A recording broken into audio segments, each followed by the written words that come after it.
Sound doctrine of the day. Pray first.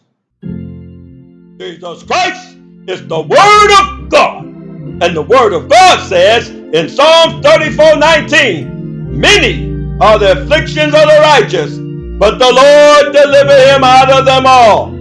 Job 14:1 says, man that is born a woman is few days and full of trouble.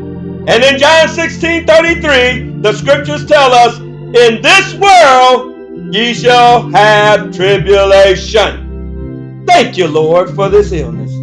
Help me to stay closer to you from now on.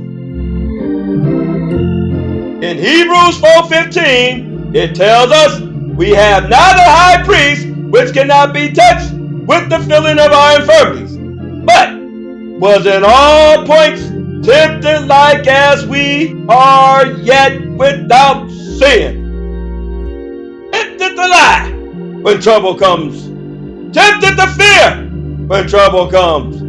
Tempted to do things our own way when trouble comes.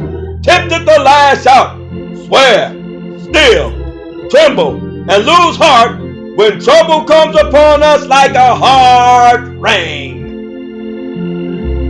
But before you do anything, stop and pray first.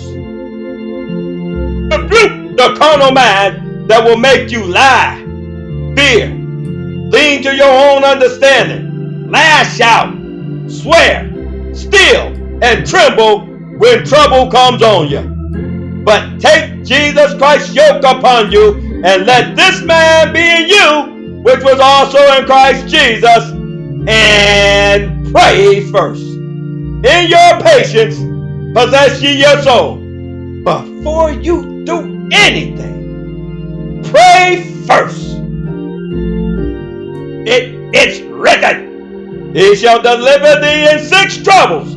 Yea, in 7 there shall no evil touch thee.